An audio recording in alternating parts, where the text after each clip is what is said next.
Welcome back. Today we will be in search of Nevada State historical markers numbers 116 through 120.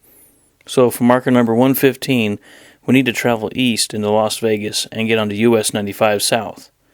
About 45 miles we come to the outskirts of Searchlight. Here on the southbound shoulder of US 95, we find our first marker in this trip. Marker number 116, Searchlight. Searchlight. Initial discoveries of predominantly gold ore were first made at this location on May 6, 1897.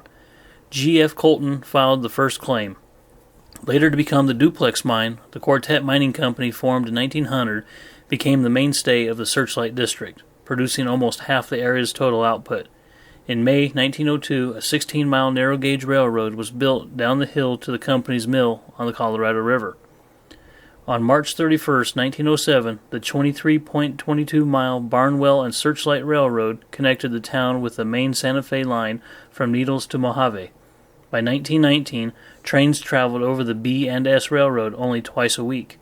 A severe washout on September 23, 1923 halted traffic completely. Train service was never restored. Searchlight is the birthplace of U.S. Senator Harry Reid, born 1939, who became the first Nevadan to serve as the Senate Majority Leader, a position he assumed in 2007. Nevada State Historical Marker number 116. Let's turn around now and travel up to Minden. We will find our next marker located on State Route 206 at the base of the Sierras. Here is marker number 117, Kingsbury Grade. Kingsbury Grade. Originally named Georgetown Trail, the Daggett Pass Trail and Pass was named after Charles Daggett, who acquired the land at the base of the road in 1854. In 1859-1860, David Kingsbury and John McDonald received a franchise from the Utah Territory to operate the toll road. At the time, the area was part of the Utah Territory. The men spent about $70,000 to construct a wagon road to meet the demand for a more direct route from California to the Washoe mines and to shorten the distance between Sacramento and Virginia City by 10 miles. The new 16-foot wide road, supported in some places by granite retaining walls on both sides, made the passage easier for travelers on this main route from California. Merchants and teamsters frequently traveled this road, moving goods and people in and out of Nevada. In 1863, some of the tolls were 50 cents for a man and horse and $2 for a horse and buggy. That year, the estimated tolls collected were $75,000. Nevada State Historical Marker number 117. 7 miles south on State Route 206 is a pretty colorful Nevada State Historical Marker. Located on the northbound shoulder of State Route 206, we find marker number 118, Luther Canyon. Luther Canyon, Fay Canyon. Luther Canyon, west of this site, takes its name from Ira M. Luther, who from 1858 to 1865 had a sawmill there. The house behind the marker was his home. In 1861, he was a delegate to the 2nd Nevada Territorial Legislature.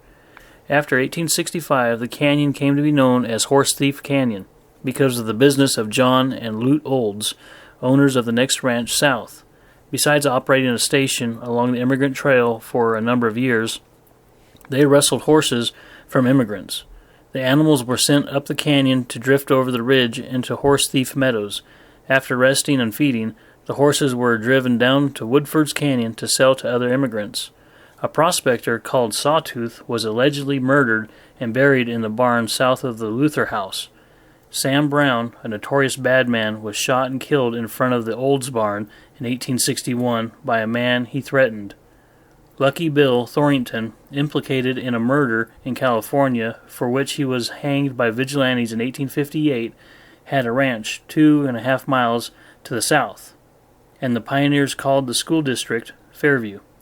Nevada State Historical Marker number 118. Next, we will need to drive 195 miles east to Austin. At the east end of town, sitting on the corners of Reese Street and Water Street, we come to our next marker, marker number 119, Reuel, Colt, Gridley.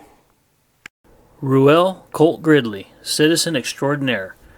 This simple stone structure, opened to the public in late 1863, was originally operated as a general merchandise store by the firm of Gridley, Hobart, and Jacobs. Gridley is best remembered for his 1864 wager which prompted the auctioning of a sack of flour for donations to the Sanitary Fund, the Civil War forerunner of the American Red Cross. The flour was sold again and again throughout Nevada and California, then taken east and eventually auctioned at the St. Louis Sanitary Fair in 1864, in all raising about $275,000 for this fund. Gridley died almost penniless 6 years later. Nevada State Historical Marker number 119. Now we need to turn around and head back to State Route 206 again. Located about 2 miles south of Genoa is going to be Walley's Hot Springs, and our next marker, marker number 120, Walley's Hot Springs. Walley's Hot Springs. Like many Nevada hot springs, the ones located at Walley's Hot Springs dot a fault break along which the mountains rise. In 1862, along this Carson branch of the Immigrant Trail, David and Harriet Walley developed a $100,000 spa with 11 baths, a ballroom, and gardens.